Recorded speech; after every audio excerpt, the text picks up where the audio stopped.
Thank you very much, Shaquetta. My name is Kiana Gabriel. I work for the Department of Transportation in the Traffic Department.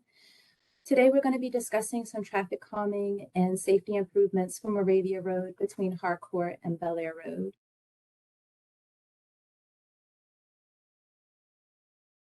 So why are we looking at this corridor? I know the councilman just touched on it a bit, but this corridor is posted at 25 miles an hour, and it is a principal arterial that serves I-95, 895, and US 40, but it's still a residential area. We need to dive into the safety concerns. So we've listened to the residents, we've listened to the councilman's the 311 requests in social media, and we all agree that something needs to happen in this section of roadway. So what I'm going to present to you are some of the issues that we've uncovered. We're also going to present to you some quick build design. I'm going to also share with you some projects in the area, and then most importantly, getting the community's input on the designs. So what is traffic calming? Traffic calming improves the safety and provides better mobility and access for all road users. It also reduces the frequency and severity of crashes in the corridor. In doing so, we apply the traffic calming techniques using a quick build style design. Quick build style designs are typically lower in cost, but provides a high impact for the community. These types of projects includes curb stops, pavement markings, signage, and pavement markings. One of the big issues that we uncovered along this corridor is the crash history. In 2019 and 2021, there's a high number of rear-end collisions as well as side swipe crashes in the same direction. The side swipes are a result of motorists hitting parked cars as well as overtaking or passing other vehicles traveling in the same direction. This section of corridor also serves bus 28, and we currently don't have any marked crosswalks or a buffer on the south side or the eastbound lanes of Moravia. Another major issue is that we have undefined parking lanes on the westbound lanes. The posted speed limit again is 25 miles per hour, and the roadway geometry just doesn't fit that profile. We've observed motorists traveling at high speeds in this area, as well as the overtaking or passing the motorists in the same. So to give a cross-sectional view of the existing conditions, this depicts a marked parking lane, but of course it's not currently marked. It's a 7-foot parking lane, and we have a 7.5-foot travel lane in the westbound direction. We have an 18-foot very wide eastbound lane with no buffer with the existing sidewalk on the cemetery side. So the first concept we want to present to you is clearly defining that parking lane. We would use pavement markings and flex posts to have that area protected. We will also use pavement markings and flex posts to create a buffer on the south side of Moravia or the eastbound lanes. This will also reduce the travel lanes and reduce the speeds in this section. Here's another view of concept one. We have the parking lane clearly defined on the north side, and then the buffer section on the south side of Moravia. And then I also have a cross-sectional view. So we're going to provide an 8-foot parking lane, 10.5-foot travel lanes in each direction, and a 6.5-foot buffer between the sidewalk and the travel lane on the east.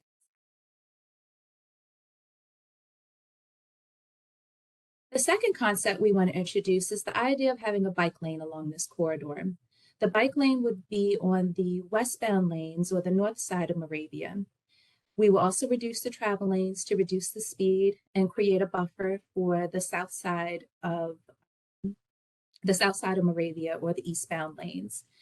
This scenario will require the removal of on-street parking between Sims and Benton Heights Avenue.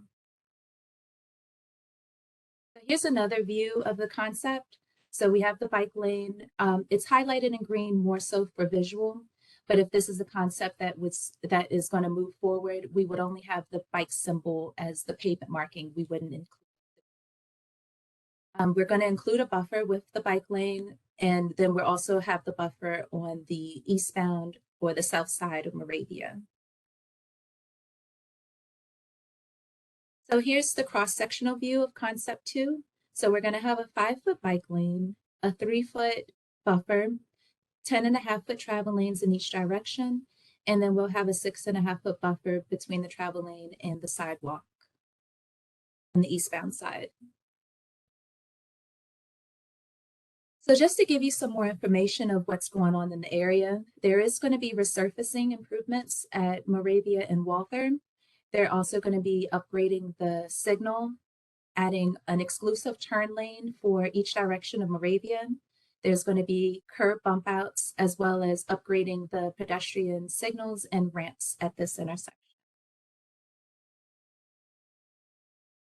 With presenting these concepts, I don't want anybody to think that we're ignoring some of the safety issues at Belair and Moravia. There is an ongoing traffic study to see how we can improve conditions at this intersection. Whichever concept the community decides that we want to move forward with will be incorporated into the study and included into future designs at this intersection. So now we want to open the floor up for questions. There's going to be a survey. The link is here on my PowerPoint presentation. It's going to be available until April 19th, but you can vote on the concept that you are in favor of. And you can also ask questions or make comments about these two concepts that we presented this evening. And I'll hand it over to Shaquata. Good evening, everyone. So for the question and answer portion, we're going to ask you to raise your hand, and I will call on each person to allow them to ask their questions. And we are requesting that it's questions, not comments. If there are comments, please go to the Streets of Baltimore page and click on the Moravia Road traffic calming and leave us your comments there, so that way we can have them properly recorded and written so we can respond in tandem. Please feel free to raise your hand whenever you're ready if you have a question. All right, we're going to start with Bridget from North Hillen Road Improvement Association.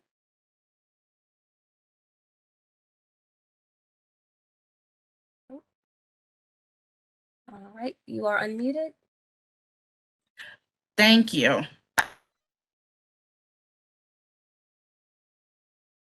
About the parking, like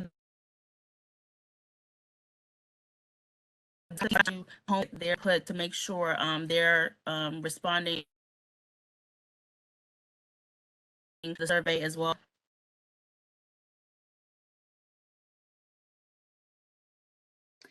Your question was going out a little bit, but I believe you asked if we contacted the residents on the block that the parking would be removed. Yes, if this is a concept that we will move forward with or is in favor, those residents definitely will be contacted to make sure that their opinion is counted. And I also like to add that Councilman Dorsey also assisted by going and making sure that each and every one of those residents receive notice of this meeting. We are making efforts to make sure that that information goes directly to the folks who are most impacted.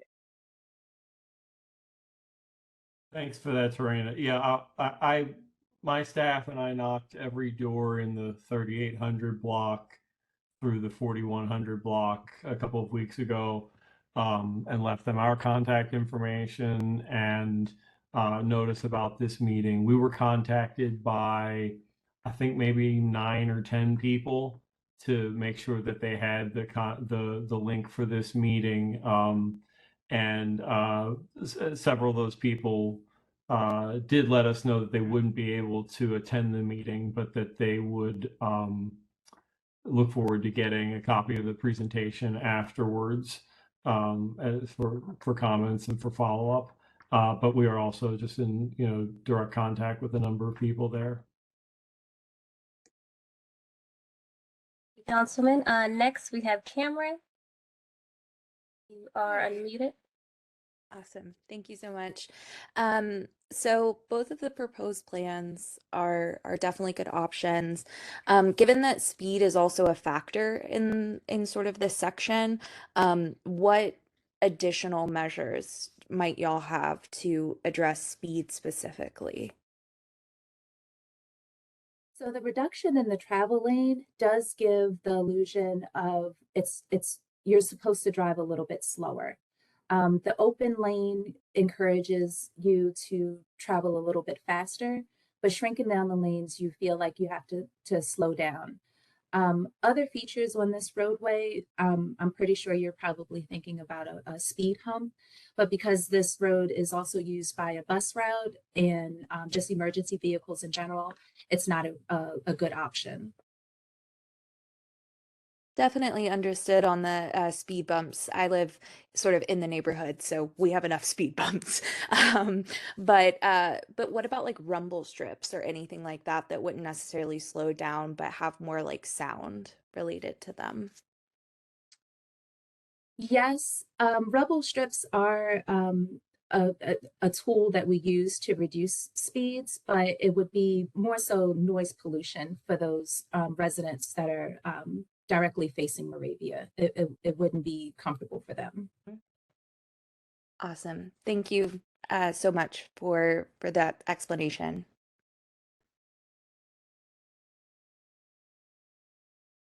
This moment, we do not have any hands up. However, we do have a few people on the phone. So I am going to go through and unmute them. Oh, wait a second. I'm sorry. Ashley Henry has her hand up. I'll unmute you first. Ashley?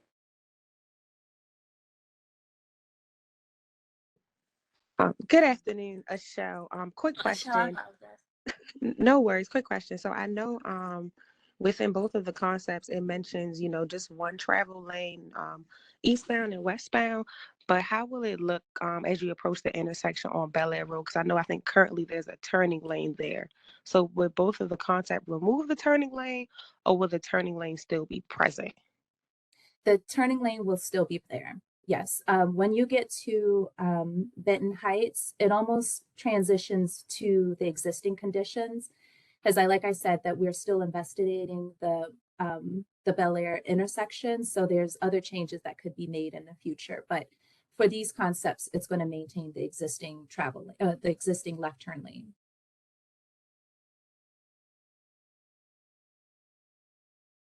Thank you. You're welcome. Michelle Weaver Johns, you can unmute yourself. Okay, I'm unmuted. Thanks, everyone. I am so happy to see progress being made. I live at 4012 Moravia Road, smack dab in the middle between Sims and Belair Road. And we witness on a regular basis many accidents, including the one in which the gentleman was hit and thrown over the graveyard fence. And so I'm happy to see things happening. The question that I have is about parking. When we have like company and events, I'm concerned about where people could park. We have driveways, but we can only fit so many cars in our driveways, and I just wonder about the parking. That is a good point. And we would need the input from folks on your block. We really want to know, is it underutilized? Will it be utilized? By adding the defined parking lane, will you use it more, or would a bike lane be serviced if it's underutilized? If we just want to make sure that the choice that you make isn't just for the moment. We understand that. Right. So your input is very valuable, because if we go out and when we go out and observe, we don't see many cars parked on Moravia. So we want to know, is that something that you want to do, or are your driveways serving you enough to for your guests and for parking? I'm sorry, I may have missed something. So there's one of the concepts has a defined parking lane? Correct. So concept Okay. one has the parking lane on the north side of the roadway, or the westbound lanes, and Okay. it would be clearly defined with pavement markings and flex post. Okay, okay. And you're right. You probably don't see much parking because we're afraid to park. And if we do, we advise a company to park halfway on the curb and halfway on the street to avoid being, our cars being hit or their cars being hit, which blocks off the part of the pavement or area for the pedestrians. So yes, okay, all right, thank you. You're welcome. Next, we have Sue Hastings. You are unmuted. Unmute me. I think I'm unmuted. You're Thank unmuted. you We very can hear much. you. Thank you. And thank you for the presentation. Will the slides also be available? Yes. Oh, great. Great. And I do have a question. I am in the Waltherson neighborhood, and I've walked this, and I bike it with great trepidation, but I do walk the area a lot, this corridor a lot. There is a lot of cut-through traffic on Sims, Schley, and even Harcourt, actually. Some of them are one way. And Southern Avenue is really, you've described it beautifully with your description of Moravia. So how are you going to address the fact that people will cut through? Also, Google will cut you through the neighborhood as well, because if it gets trafficy, they'll divert you. So is that being addressed at all? No, we don't have control over how Google Earth diverts traffic No, through. I'm sorry. I apologize. I did not mean, I really do not think we can take on Google. I'm just using that as an example for how many people are able to have the knowledge that they can divert through what seems like a residential neighborhood. Yeah, Oh, this is Clea Baumhofer. I'm an engineer supervisor with the traffic division, and just wondering, when you're seeing, like, when Google is diverting folks, is it because of like the light delay at the light turning to Belair? I've noticed it when I've come from, say, for example, 95, and I exit onto Moravia Road. I've seen it happen basically from the Belair and Moravia intersection. If that seems to be crowded or busy, people are diverted to turn on some of those side streets or on Belair Road to Southern. I think the other way is pretty good because you've got the Holy Redeemer Cemetery. Okay.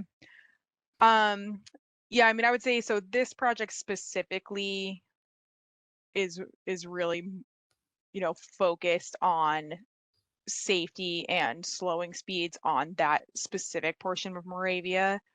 But if you are also seeing,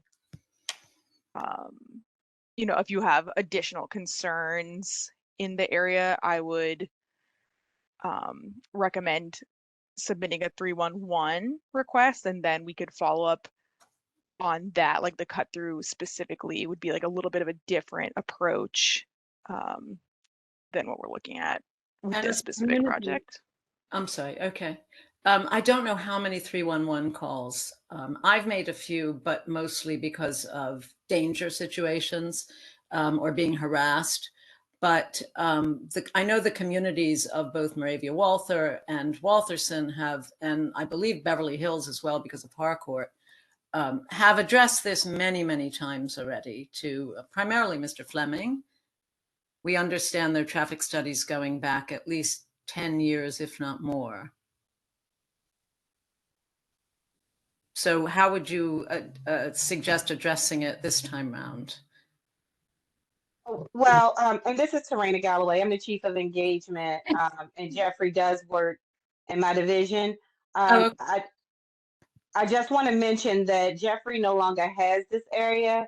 it's Ashley Shaquetta, who's on the line with Oh, us tonight, who now has that your area. So her email is up on the screen. Oh no, no, it's not. Um, the DOT email is up on the screen.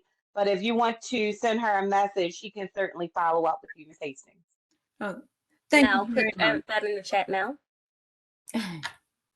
Right, this is Will Haynes. What I would just add to that is that we'd be happy to do a search through our current service requests for traffic calming in this area, just to kind of see what other requests have come in previously, and potentially as this project comes online, whatever alternative is selected, we could sort of look at additional traffic calming to kind of address the issue that you're bringing up. One thing to note about this particular plan is that it doesn't really reduce capacity. It just sort of better defines the roadway. And so you're not necessarily losing any through lanes here. But obviously, there's a pre-existing issue with cut through and speeding on some of these other local streets. I mean, we'd be happy to look at what existing requests we have, but then also, if there were, other corridors that we're not aware of where you're experiencing this issue, we could look at that as well. I think part of it is just to engage with you continuously, to stay in conversation with this community, so that if there is something that we're not aware of, you have sort of open channel to kind of let us know about it, either through our liaison team or the 311 system. Thank you very much, and thank you again. I'm really thrilled that it will be addressed beyond the one intersection, Moravia and Walther. And thank you for taking my questions. Thank you so much. We're next going to move to Ms. Carrie Young. Hi, can everybody hear me? Yes. Okay, good. And I actually live right at the corner of Harcourt and Moravia, and I've done so for some time, so I'm well aware of the issue there along that area. As a matter of fact, our driveway, there's a strip of grass in the sidewalk that separates our driveway from Moravia, and they never actually hit our driveway, but people have hit a tree which is right alongside us, or like gone, like past, just past us. Lucian, I'm sorry, my children are home. But anyway, the point is, I'm well aware of the issues, and I've seen any number of crashes happen at all hours of the day and night. And I'm not an engineer, but I've concluded there's something about the curve and the fact that people are coming up a hill, like coming from 95 and all of that. But anyway, but the point is, the one thing that I wanted to say, and I know this is beyond the scope of this particular project, that even though it's a dangerous little curve and people aren't paying attention, they don't realize it's not straight and they're going too fast. At the same time, moving forward, looking at other projects, both at the light at Walther and the light at Belair, there always have to be two lanes. There has to be a turning lane to Belair, and there have to be a turning lane onto Walther. And I say this as someone who, over the last few years, as there have been projects, with construction and that kind of thing, it's like I've literally been trapped on my street and have been made late to work on numerous occasions, have been just stuck, literally, for untold amounts of time. So, and I've seen various proposals for things to be done at the intersection of Moravia and Walther, and some of which have talked about eliminating a turning lane. And we've just finally gotten the bridge back, which has made it easier for me to get to work. So it's like things have to be safer, yes, but we still also have to be able to get off the street. And like for us, like for me, I'm coming, off of a one-way street. There's only one way I can get out of my street. So just to emphasize that, there's, you know what I mean? We have to keep that in mind moving forward as well. Absolutely. I just wanted to bring up that concern. So that's why I brought up the Moravia at Walther intersection improvements. So there is going to be a left turn exclusive lane introduced in both directions of Moravia. So I'm hoping that once that's installed, that can alleviate some of the congestion in this section of roadway. Okay. And and it's like driving up and down Harford Road, a lot has been done recently. And I know that people are trying to make things better, but it hasn't always seemed to do so. So that, I have concerns, moving forward as well for, our stretch of Moravia here between Harcourt and Belair. So I just wanted to say that. So that yes, something needs to be done, but we need to be very careful and thoughtful moving forward what it is that is done. That's all I wanted to say. Thank you very much, Carrie. We are definitely taking that under advisement. Next, we have Tanisha N. Jones. Chiquetta, can I jump in for just 1 second? Oh, sure, Councilman. Sorry, I did not see your hand. No, I didn't have my hand up. I just while Tanisha's speaking, can you put the link to this Streets of Baltimore in the chat? I can't post thank you to the whole group. Thank you.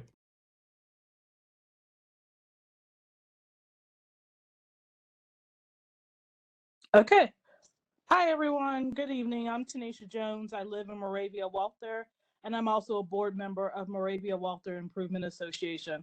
And I know I'm not supposed to comment, but I just want to say a quick thank you. I am thrilled. I'm so excited that not only is the intersection at Moravia and Walther will eventually be improved, but we have voiced concerns as collective communities about traffic coming from Belair on Moravia to Walther. And so I'm thrilled that this will be addressed. So I just want to ask like a couple questions real quick.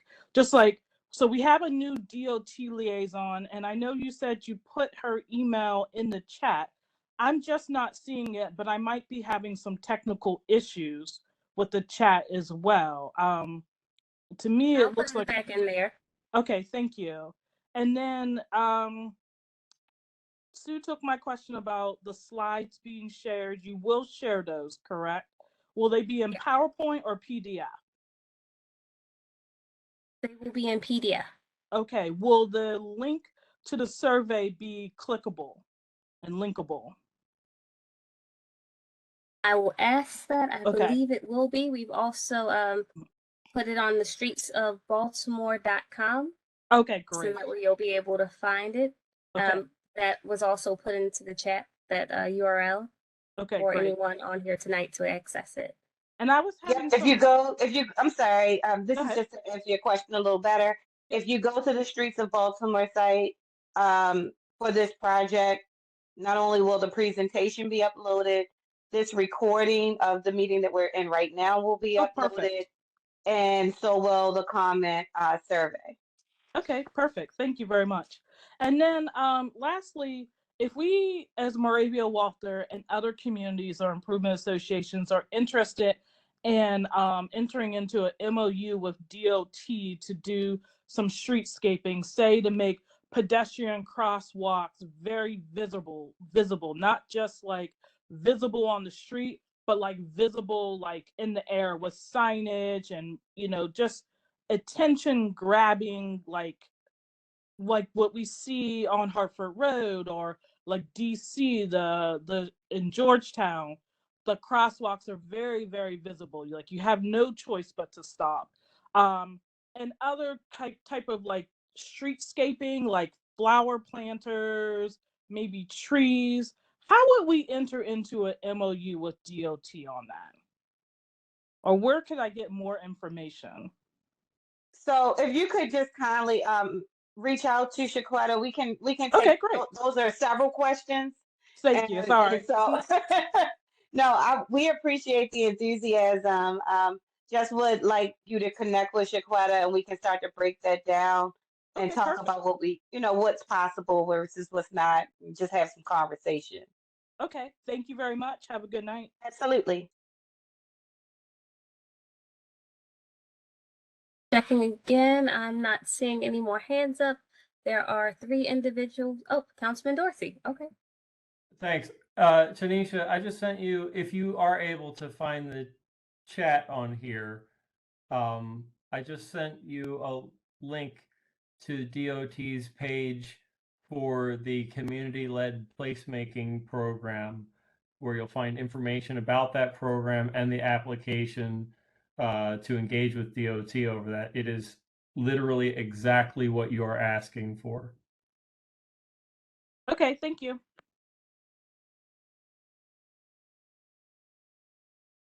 It looks like we also have Mary trying to get a question in as well. So, Mary, you can go ahead and ask your question.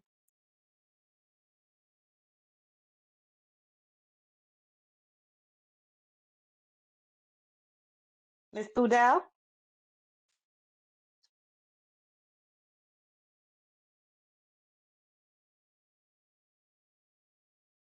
And hit unmute because we're sending you a request to unmute yourself.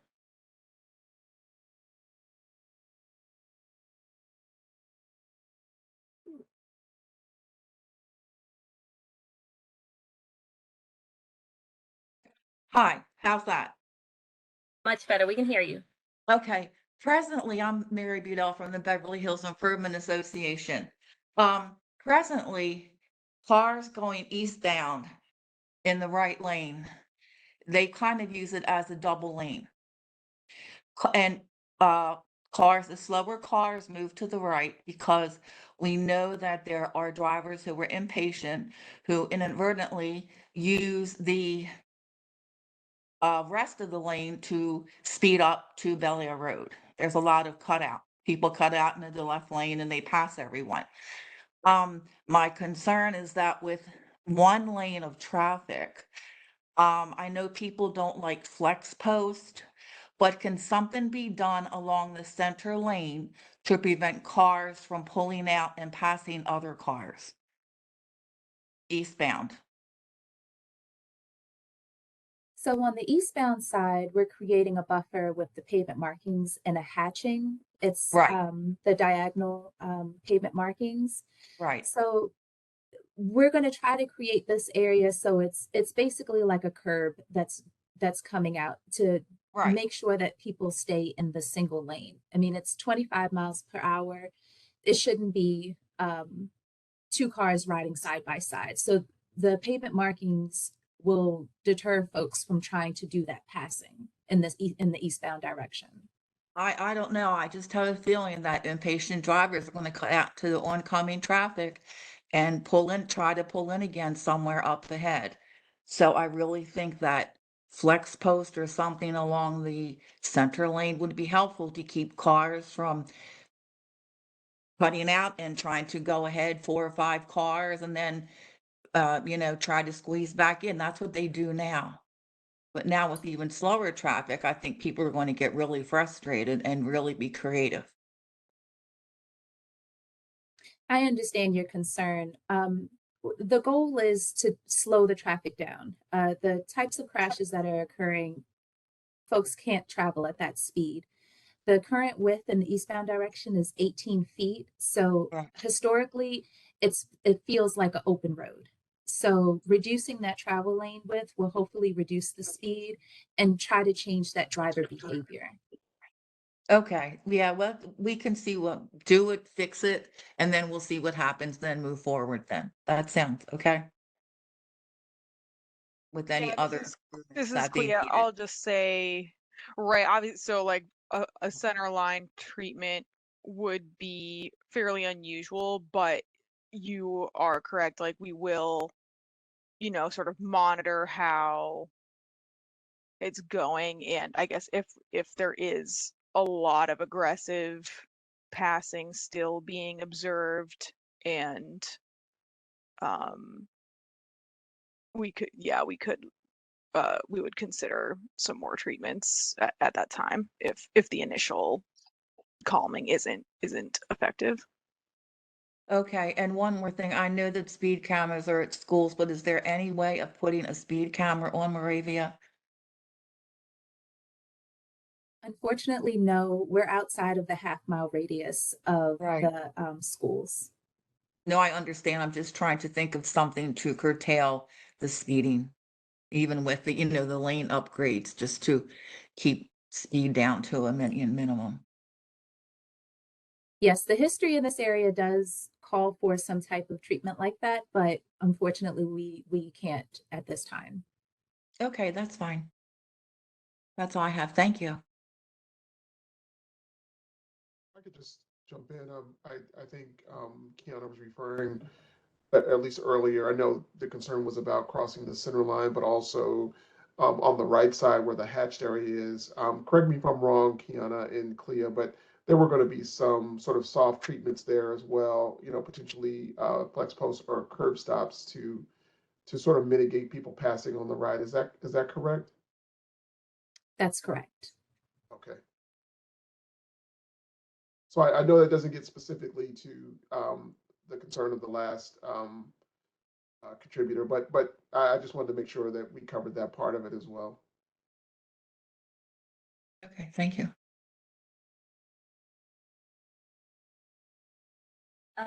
Next, I apologize in advance because I'm probably going to butcher your name. I'm going to take a guess as Quignardo McLean. You may unmute yourself. Yes, you said my name correct. It is Quignardo McLean, and thank you for having me on here on the meeting. I had a few questions, and one question, it relates to Moravia Road being a city designated freight corridor. I know it between 7 p.m. and 7 a.m. It's certain parts of Moravia will not be used by vehicles, by commercial vehicles, or at least it's not designated for that. I want to know how the reduction in vehicular traffic lanes will impact traffic and flow onto the other streets, whether it's during the construction and after post construction. How will traffic, in consideration that it's a major commercial corridor, how will that impact traffic, and that impact traffic for the residents as well? Thank you. Just to clarify your question, you're speaking of during the construction or the installation of the concept. I'm speaking of both during the construction process, the actual hard work, the vertical or horizontal construction process, and as well as once it's completed. Listening to the call, I understand you're going to take away a lane of traffic. How will that impact the traffic, knowing that it's a freight corridor? So we're going to still maintain the single lane in each direction. I'll let my colleagues respond to you with the MOT for the freight or the bus. But the construction will be pretty straightforward. It'll be pavement markings, curb stops, and flex post. It's not something that's going to be a very long constructional period, but I will let my colleague Clea kind of fill you in on the installation of it. Okay, thank you. Sure. Yeah. First of all, I just wanted to reiterate what Kiana said, that we're not reducing the number of lanes. We're just looking at sort of better defining the lanes. So, but still to a standard width that trucks can still use this route. In terms of the construction, we have a contractor that we work with very frequently, and they'll have we really we sort of create a strategy with them to get the work in the ground as quickly as possible once the construction has begun, so that they're not impacting you all for too long. So we really do take that seriously, and we'll just work with our contractor to make sure they're not, going, disrupting, and leaving, that they're really on site working as quickly and efficiently as possible to minimize the impacts to your area.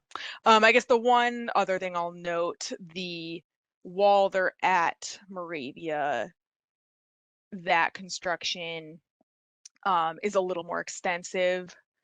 That it's separate from this project, but just while we're on the topic of construction, you know, that particular one is more on the time frame of months rather than a few weeks, because it's a full signal replacement, concrete work, and our division, it's a different division directly managing that, but Chiquetta would also be able to get more information on their construction timeline as well. But for this particular project, it would be pretty quick, in the ballpark 2 to 3 weeks only. Thanks. Okay. Okay. And just wanted to add on to what Clea mentioned. When we get to the point where we start construction with this project, it could very well be close to the time that we're doing some other work in the area. So technically, there's this project, there's the Walther and Moravia project that will, be going in at some point. And then we're also going to be looking at the intersection of Belair and Moravia at another point. They're all separate projects. We don't expect you to understand all of the differences between them, but if you reach out to Shaquetta about what you're seeing or what your concerns are, she will be able to clarify that throughout the timelines of all of those projects. Yeah, Okay, thank you, and I sure will. And the rest of what I have are comments, and I will submit them within the comment section on the website. I attempted to do that earlier today. The website did not allow me to do that, so I may have to ask someone to actually show me how to, or maybe I'm not on the right portion of it. And will we also, as residents, be able to see or get a general idea of the support or recommendations for either of the, whether it's the bike lanes or the first part of the or the other project, if it's not the bike lane?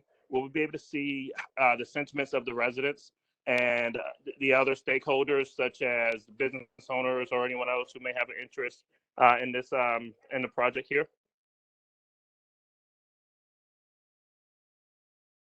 The short answer is yes.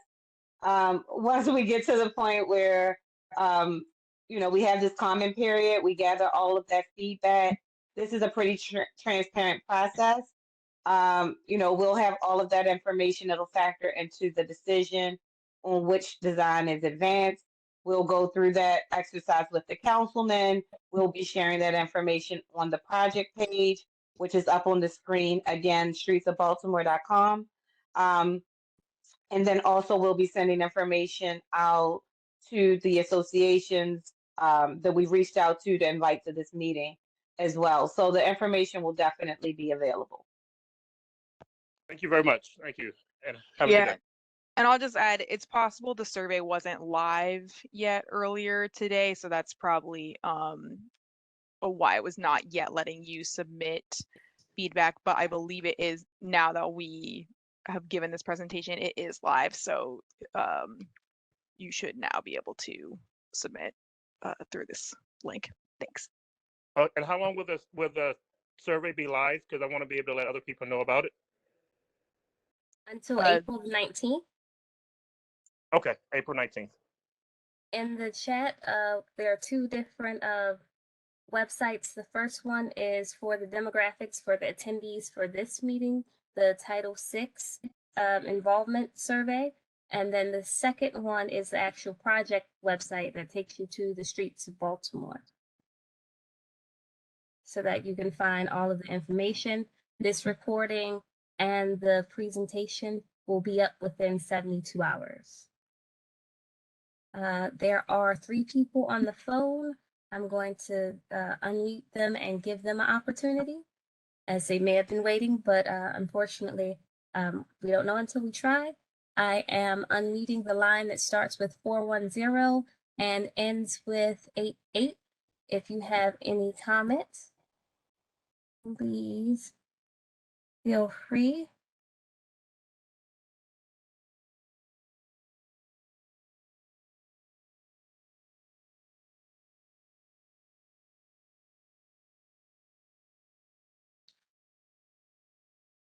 The line that starts with 410 and ends with 88. You are unmuted. Do you have any questions? I'm going to wait until I can see the actual presentations. I did not have the benefit of seeing the visuals today. So until I have access to that, I will withhold comment. Thank you. Much. Hi, Shaquetta. Could I just circle back to something from earlier? Yeah, there was just a brief discussion about the implementation. We understand that obviously when there are multiple projects going on, there's a potential to impact the residents and just traffic moving through the area also might change course and there's a potential for cut through. There's all these things that are that could be outcomes of a lot of work going on in an area. I just want to mention that we do coordinate our work areas. And so if there are multiple projects going on in the area, we'll stipulate that our contractor needs to coordinate with those projects. It might even mean the suspension of work until those projects are completed or until they reach a lull in activity. So we obviously want to make sure that that we're minimizing impacts to the community with all the work going on in the area. This contractor in particular will only work during off-peak periods, so between 9 and 3.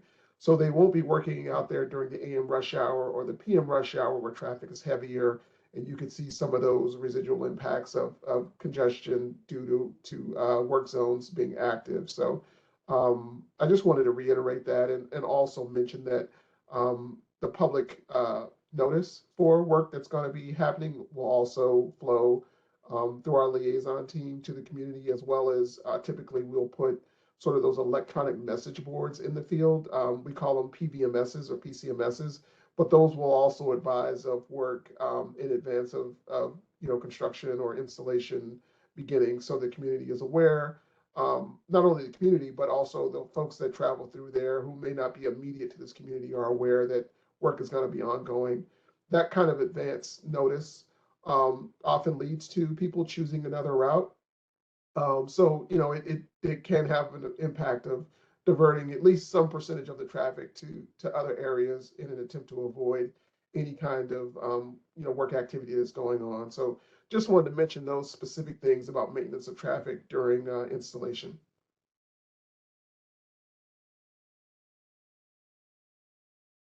Thank you, Shaquetta. The line that starts with 410 and ends in 72. You are unmuted.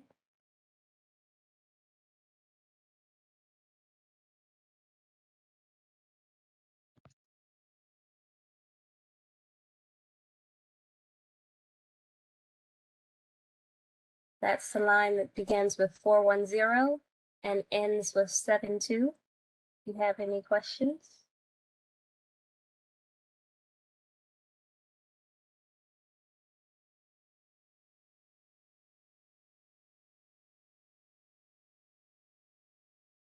Okay. We will move to the line that starts with 443 and ends with 91.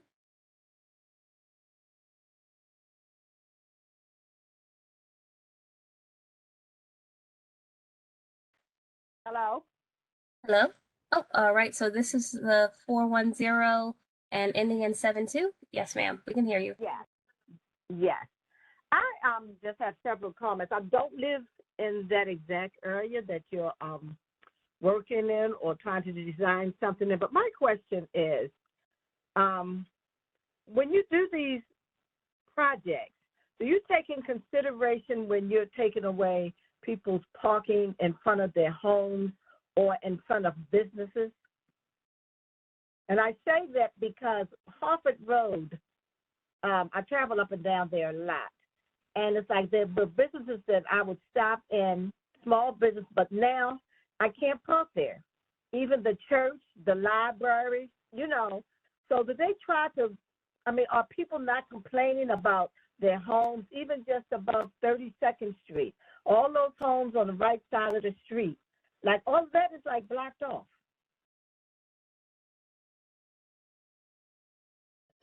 This is Clea. I can just speak in general, yes, of course, we do take into consideration, the different impacts of the projects. And that's why, like, for example, this project, we're presenting two different options for consideration. Harvard Road specifically is, we, in the community outreach on that project, there was strong community support for the bike lane, and it's also part of um, our citywide separated bike network master plan. So, and I will just say in general, we are also with our projects looking at things through what we call a complete streets lens, meaning that, we're not just considering vehicular traffic. We really want to make sure that streets are serving all users, that they're safe and comfortable for people walking, biking, or taking the bus as well. So it is a little bit of a change in how we have historically looked at our streets, but for sure we are very aware of the different impacts of our projects, and that is a big part of why, for example, today, we've provided two alternatives and are looking to get community feedback on what's most important to you all in this area. Thanks. Oh, okay. Because I was just wondering, and also coming up Moravia, you're speaking of putting something there just before you get to Belair Road, and okay. My thing is, most of the time, this is traffic calming, which I agree there are too many people speeding, the patience.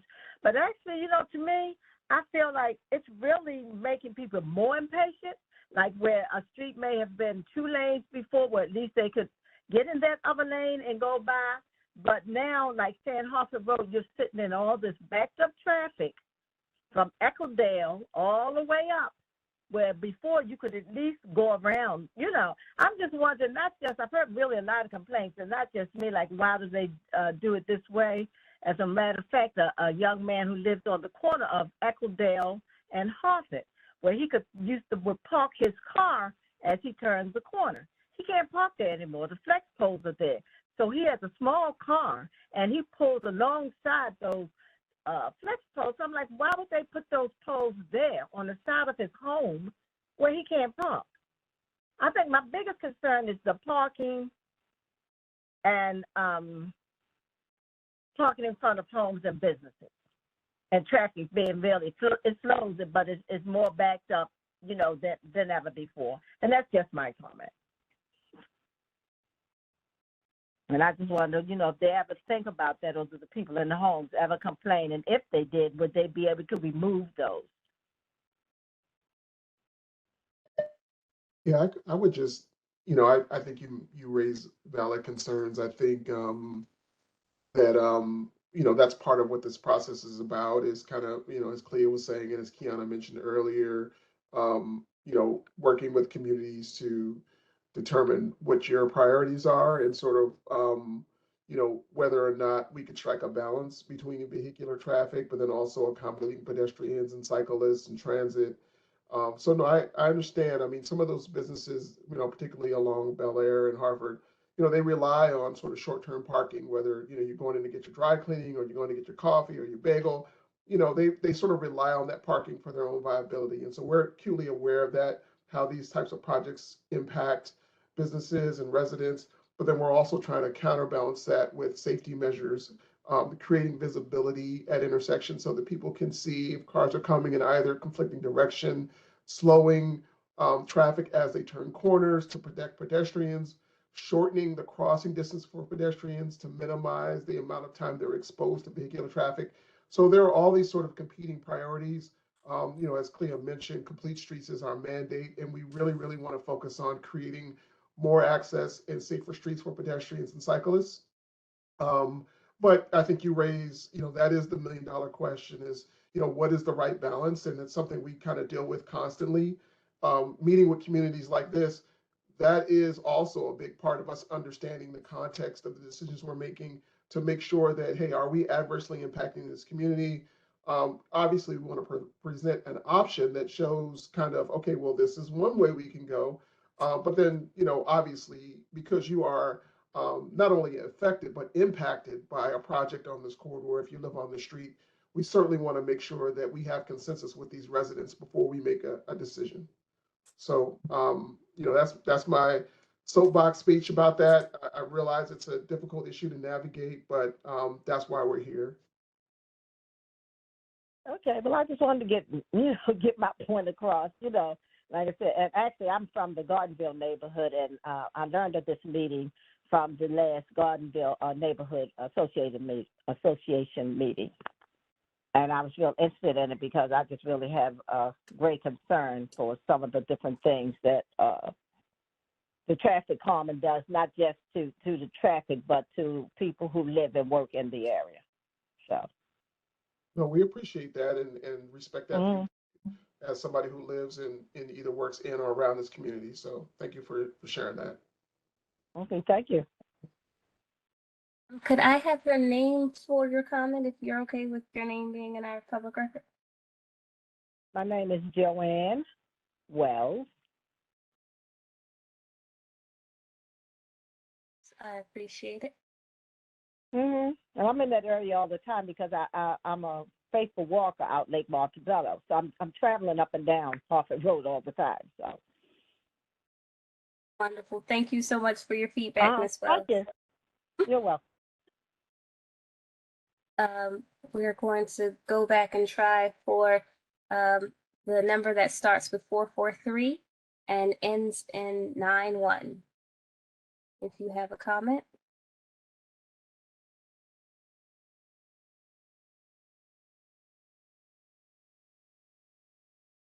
The number that starts in 443 and ends in 91. If you have a question, you are unmuted.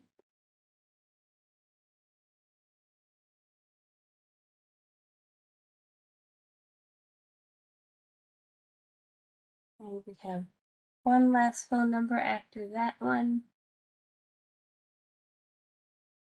Right. If your number starts with 443 and ends in 12.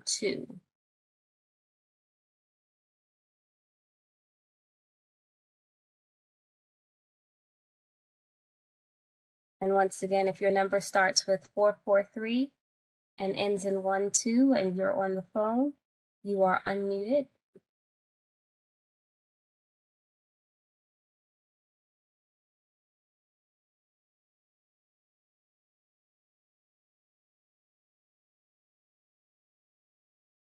I'm going to leave that open for a second, and then we'll move back to Michelle Weaver-Johns.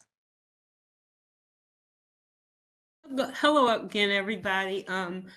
I live right smack dab in the middle of Moravia Road across from the Holy Redeemer Cemetery. So it's not only the pedestrians that have gotten hit and people on bikes and crashes, but I've also had a truck on my front porch. It passed all lanes of traffic, came through the cemetery fence and ended up on my front porch and tore out the railings and the cement steps.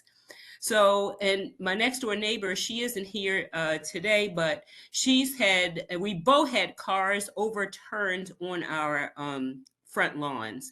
And so the speed at which people travel is absolutely ridiculous. But my concern is also, and I've heard other people express the same thing, is as cars head towards that intersection of Moravia and Belair Road, they start to pick up speed and pass lanes right. And there's a certain section, and my neighbor and I call our houses the vortex because that's where a lot of the accidents happen. People, like when we're about to, we're headed east and we're pulling into our driveway, cars come, around,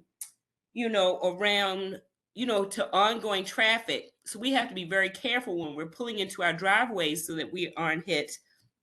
And it's the same going in the other direction. So how soon after the work is done on Moravia will the intersection at Belair and Moravia be looked at, because when people start approaching that spot where they can elect to turn on Belair Road or keep straight, they plan to pass other cars like halfway down the block. We watch it every day. They plan about halfway down that block to pass other traffic to get to Moravia Road. Sometimes it's not because they want to turn onto Belair Road, but it's because they want to pass get in front of other people. So the traffic study at Belair and Moravia is ongoing, but the design at that intersection will depend on the concept that's chosen from this meeting. Whether or not it's going to be a bike lane or we're going to clearly define the parking lane, that does impact how we're going to address the signal. We are aware of the driver behavior that you're describing, but the first step is to try to slow the people down on the Harcourt before Moravia section. If we can start slowing those folks down and stop that overtaking, then that hopefully that behavior can translate to the signalized intersection. And then we can still do some investigations on how to improve that the safety at the signal. Trust me, when they get to the middle of that block, that's where all the action is. As a matter of fact, when it rains, we can count on hearing crashes. They may slow at the top at Harcourt and Moravia. I have not witnessed much, but as a resident sitting on my porch, right in that middle, like I said, it's like it's a vortex. People just start heading for that intersection by any means necessary. They're going to get in whatever lane and create whatever they need to do. And we've even had people driving down the sidewalk. Yes, I think I sent a video into Councilman Ryan in which a driver, he came halfway down the block on the sidewalk and slammed into my neighbor's tree. Wow. Well, these are great comments that can go into the Belair Road and Moravia traffic study for observations. If you can contact Shaquetta and provide this information, we will definitely make sure that it's incorporated into the study.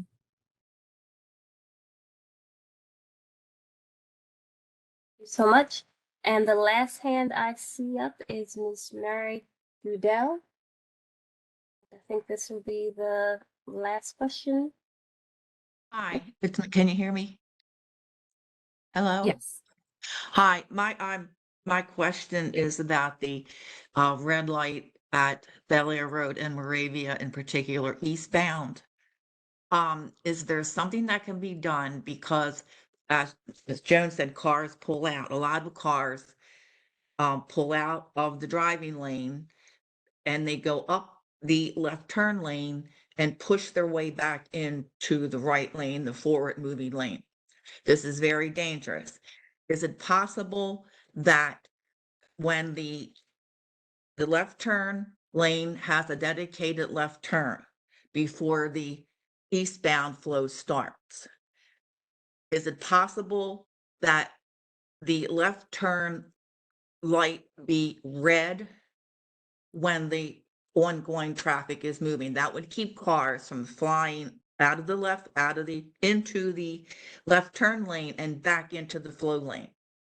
So they would be running a red light if they tried to do that. Understood. Yes. We're, like I said, we're still investigating that intersection. And if you can send Shaquetta any of those comments regarding that intersection, we will definitely look into it. But we're still investigating and looking at how to improve the safety there. But it's on our list to be addressed. Okay, thanks a lot. Thanks, dear. Bye. Yeah, and I would also add, first of all, I would like to send you an application because that's a very astute observation that, people as they're approaching an intersection, if they see a green light ahead of them that they are afraid that they're going to miss, the tendency is to be more aggressive, to maybe even speed up to make sure that they make that green light. And so looking at phasing scenarios that, really, that was a very astute observation. looking at phasing scenarios that aren't enticing, that don't allow you to see a green light just ahead of you that you can maybe get if you were to duck around or dive through or speed up is one method. We do look at phasing changes, but then also in concert with that, we could look at something like red light enforcement also, so that if it is a red light that you're going to approach as you get to that intersection, managing whether or not someone decides to run that light could also be addressed through enforcement. And so we sort of do, I mean, I don't want to get ahead of the study. I want to respect the process that Kiana and Clea are going to undertake, but there are avenues. There's no perfect solution. I mean, really, the perfect solution is for us to have badges and be able to go out there and enforce and write tickets to people. But obviously, we're engineers, not officers. So, but it's sort of using a confluence of different measures. And I think you kind of, I mean, you actually kind of hit on something that we'd probably be looking into. That's going to help address this issue. Again, there's no panacea, there's no perfect solution, but using a combination of different methods can help us maybe address this issue. I doubt it can be alleviated, but we can at least try to manage it. Thank you. Thank you, everyone, for your participation tonight. We encourage you to take our Title VI survey. And for those of you who are on the phone, the website is streets with the S of Baltimore.com. And on the homepage, you will be given the options of our current projects and just click on the Moravia Road project. And we would love to have your feedback or your questions in that survey form. Thank you again for joining us. Oh, I'm sorry, Councilman, I just saw your hand go up. Go ahead. Thanks. Yeah, I just wanted to make a kind of a final comment here, just to thank DOT for the work to prepare this. And, you know, for the residents here, I'm not a transportation professional, but the transportation environment is the single largest asset the city of Baltimore owns. And it is the one thing that without fail, every citizen of the city and every visitor and commuter to the city experiences and engages every single day. So it is invariably the thing that I hear the most about as a representative. And so, and I have a particular level of interest in it as well. So I think about this stuff a lot. I try to be a partner to the community, to have needs met, and to work with DOT to have them met in effective and innovative ways. And I just want to say that I feel really strongly about these proposals, and they reflect something that I've been asking for a long time that I think is really going to address the safety, the lion's share of the safety issue here, because you know, as we heard, one of the biggest problems here is just these overly wide spaces that are used like big, broad, wide open highway. And, you know, everything that I know from my years of paying as much attention to transportation as I have is that we're going to see a significantly improved environment for safety simply from the reduction of that lane on that lane width on the eastbound side of the road. And I just want to say how much I appreciate that being kind of like the backbone of both of these proposals, because what I really want, you know, long term here, ultimately, and what I'm advocating for additional funds to make happen is for that area to be turned into a space for trees and other environmentally beneficial new installations, where we could turn that same space of street that we're proposing here to simply cordon off with stripes and flex posts and other treatments to make it undrivable, to be able to come back and remove all that and actually remove the pavement and turn this into a half-mile long tree pit, you know, that's 7-8 feet wide, that improves the community and the feel of this space even further. And to address Michelle's concern, you know, would even further prevent the most insane things that happen here, like driving up onto the sidewalk, by creating true physical barriers. And so you know, I'm really thankful that we have this plan, these plans here, these concepts as a stepping stone toward that as kind of an ultimate goal. Like I said, I am actively seeking funding for that as a future next step. So just thankful for everybody at DOT presenting here and everybody from the community who is in attendance. Thank you. And thank you for letting me give kind of a final word here. Thank you. Everyone, have a great night.